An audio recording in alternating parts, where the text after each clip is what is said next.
When the Verilian delegation arrived on Earth, no one expected them to bring gifts. They were a species of obsidian-skinned hunters from a world where compassion was considered weakness, where strength was proven through the survival of the fittest. Yet there they stood, towering in the United Nations courtyard under the morning sun, and in the lead female's arms was a small creature wrapped in glimmering cloth. The cameras captured every detail. The creature, a cub, was breathing shallowly, its fur mottled with faint stripes of silver, its heartbeat visible through the thin fabric of its chest. Its eyes, too bright and too sad, followed the crowd. "This is Shara," said Ambassador Karin of the Verilians, her voice echoing through the translators.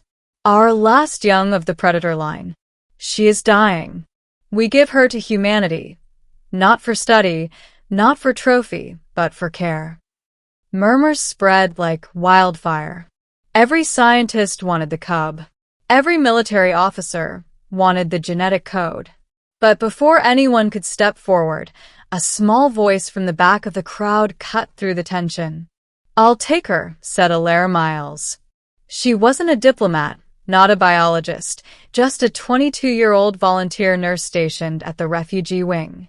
She'd been assigned to help translate human gestures into Verilian custom, since she had a knack for empathy the translators didn't. Karin looked down at the frail human girl, pale-haired and nervous, then slowly extended the cub toward her. "Then she is yours, Alara Miles of Earth. May your kind prove us wrong about mercy." And just like that, humanity inherited an alien predator. The cub was heavier than it looked. When Alara carried it through the corridors of the medical compound, she could feel the faint hum beneath its skin, some biological energy unfamiliar to any scanner. The doctors ran their diagnostics: neural decay, organ failure, cellular collapse. Nothing could cure it. "She's dying," said Dr. Krantz. "Whatever sustains these creatures isn't compatible with oxygen-rich atmospheres. It's mercy to let it fade peacefully." But Alara refused. "Then she fades in warmth, not in cold." She took the cub home. Her apartment was small, tucked above the medical wing. She built a makeshift bed out of thermal blankets and filled a bowl with mineral water. The cub didn't drink. It just watched her, slow and weak, until its head dropped onto her lap. "You're beautiful," she whispered. "You don't deserve to die like this." The cub's ear twitched. Then, faintly, a vibration ran through her legs, a low, rhythmic sound. Purring. Days passed. The Verilian delegation prepared to leave orbit. Their last message to humanity was simple: do not expect gratitude from death. But Shara didn't die. Alara noticed first, the color returning to its fur, the strength in its limbs, the spark in its eyes. The creature began following her through the apartment, sniffing everything with sharp curiosity. It learned to mimic her tone when she spoke, emitting soft clicks that almost resembled laughter. When she returned from the ward each night, the cub would leap onto her couch and curl against her chest, its tail draped over her arm. Her heartbeat steadied its breathing. "You're healing," she said one evening, amazed. But how? The monitors showed impossible data. The cub's blood chemistry was changing, adapted, now rich with oxygen instead of hydrogen compounds. Her presence, somehow, was rewriting its biology. Dr. Krantz called it xenoadaptive resonance. Alara called it love. By the third week, the cub had grown rapidly, half her height, sleek and powerful. Its claws were retractable, its gaze intelligent.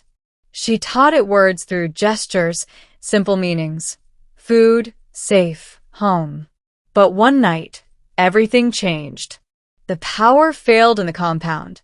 Emergency sirens wailed. Through her window, she saw streaks of fire in the sky, ships breaking atmosphere. The Verilians had returned. Alara grabbed Shara's collar. "We need to hide." But the cub shook its head, eyes glowing faint blue. It padded to the door and growled softly, not at her, but at the sky. Moments later, the hallway lights flickered as shadows approached. Armed Virilians marched in formation, scanning each room. When they reached hers, Karin herself stood in the doorway. "Alara Miles," the alien said. "Step aside. The cub belongs to us." "No," Alara said, heart pounding. "You gave her to humanity. She's alive because she's here." Karin studied her silently. Then her gaze shifted to the creature beside Alara, and for the first time, the ambassador's expression softened. "Shara," she said, "you survived." The cub let out a low rumble. It moved between Alara and the soldiers, tail flicking. Karin raised a hand, halting her guards. "Impossible.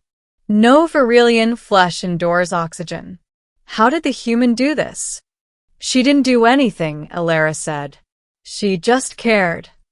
Karin stepped closer, curiosity overtaking authority. "Our healers could not save her. What power do you hold, human?" "I held her," Alara replied quietly. "That's all." The room fell silent except for the faint hum of the emergency lights. Then Karin turned to her troops. "Stand down." The soldiers lowered their weapons. "She is bonded," Karin said, awe creeping into her voice. "Her biology has rewritten itself through emotional imprint. The predator recognizes her as kin." Alara blinked. "Kin?" The ambassador's gaze hardened again. "Such bonds are rare and dangerous. If separated, the cub may die. So may you." Before Alara could respond, a tremor shook the compound. The floor cracked. Outside, explosions flared. The Earth Defense Forces had mistaken the Virilian return as invasion and opened fire. Karin cursed in her native tongue. "Your people attack us again." "It's a misunderstanding," Alara shouted. "You have to let me fix it." But the ambassador was already ordering her guards. The cub growled, planting itself between Alara and the soldiers. Then, without warning, a plasma round tore through the wall. The blast threw everyone backward.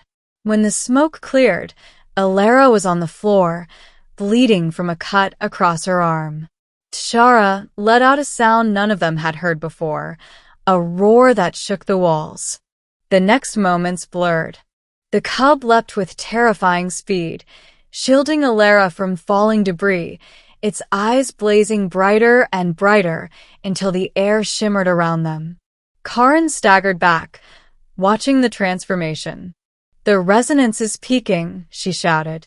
"The bond is stabilizing her energy field." Alara clutched the creature's fur, feeling warmth surge through her body where pain had been.